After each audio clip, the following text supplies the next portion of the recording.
If you're a Final Fantasy fan and you own a Nintendo Switch, you're probably in meltdown mode at the moment. Let's face it, you've just got Final Fantasy Pocket Edition, and you've got Final Fantasy 7, and 9, and 10, and 10-2, and World, and what was the other one? Of course, my baby, my child, my favourite game ever. I'm probably going to say that about a lot of GameCube games, but Final Fantasy Crystal Chronicles. But there's one that everybody seems to be getting, or should that be everybody? Final Fantasy Fables Chocobo Mystery Dungeon was originally a Wii game, then it got ported to the DS, however this only happened in Japan. This was called the Plus Edition, and I'm not exactly sure what was plus about it, what the extras that came to it were. But this new game, Chocobo Mystery Dungeon Everybody, is basically a remake or a remaster or a better looking version of the original Wii game. Now, if you've never played one of these games before, this is a roguelike in the most roguelike sense that it can be. In other words, it's not what a lot of people are calling a roguelite these days. This actually harkens back to the original Rogue. What that actually means is that it's going to be a grid-based dungeon crawler that changes every time you enter.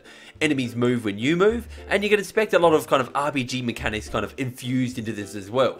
Now, with that out of the way, let's get into what's actually new here with Chocobo Mystery Dungeon Everybody. And I guess that's the first point, is that what's new here is the Everybody mode. In other words, there's a new buddy mode that you can kind of capture monsters, and it also seems like NPCs from around the town, and bring them into the dungeon with you.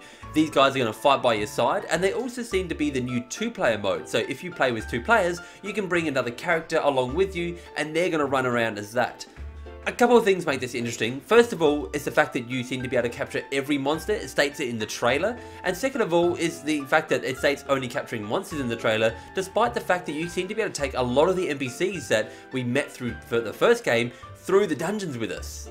Another thing that's going to be kind of a weird improvement, if it is really an improvement, is the fact that the other player, who's being controlled by player 2, can roam around freely. In other words, as I mentioned at the start, every time that you move, the enemy moves. But those rules don't apply to player 2. It seems that they only get 1 attack every time you attack, but as far as roaming the map, they can move around freely. Of course, they can't actually pick anything up or do anything else, but their turns, as far as moving between enemies to attack, doesn't cost them anything. If you have seen the previous game, there's a couple other obvious changes that you'll notice straight away. The first is that the UI has been updated, so everything's kind of changed around a little bit. It's still very recognizable, but everything looks a lot more crisper, a lot more cleaner, and a lot more easier to kind of see what's going on. And it's not quite as large, because obviously the resolution of the Wii was a lot smaller, so now bringing it to the Switch, we don't need things to be quite as large. And that's the other thing, the graphical overhaul. Obviously the game looks a lot more crisp, a lot more beautiful. It doesn't honestly look amazing, but it still looks a lot better than it did on the Wii. Trust me, if you've seen the Wii version, you would know what I'm talking about. Now, something that's really interesting that they actually haven't mentioned yet in any of these trailers, even though we now know about it, is that there's new classes. The original game only had 10 classes.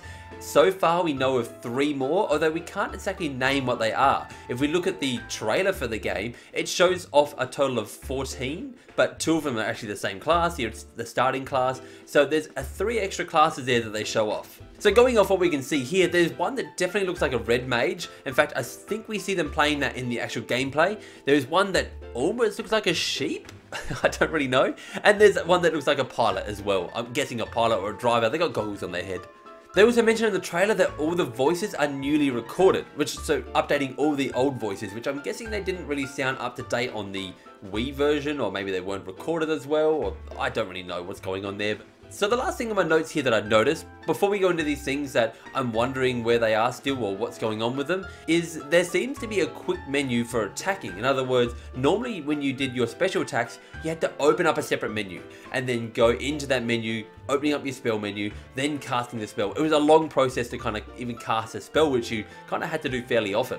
In this new one, you seem to be able to assign 4 spells to 4 of the face buttons to kind of speed things up a little bit, as far as we can tell. Now, things that I'm still wondering about. First of all, the original game, of course, used a Wii remote for its controls. But the thing that I'm wondering about here is it actually had both the sideways support as well as upright, so you could play the game with one hand if you wanted to do. Now, I'm wondering if that same support is going to be carried onto the Joy-Con for the Switch, so you could play the game still with one hand. I think that would be rather interesting. And while we're talking about the Wii Remote, the original game actually had mini games that required pointer controls. So I'm wondering how they're going to bring those mini games across. Some of them don't need it, but a lot of them actually do use the pointer controls and motion controls to kind of control how you're playing those mini games. So if they bring them across to the Switch version, are they going to do it to the PS4 as well? I'm just wondering how they're going to adapt those games.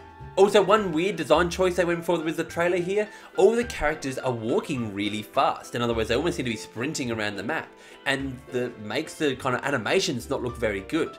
The original controls for the game, so when you first boot it up, unless you choose to change it to fast controls, is that the characters will walk slowly and it will look smooth and nice.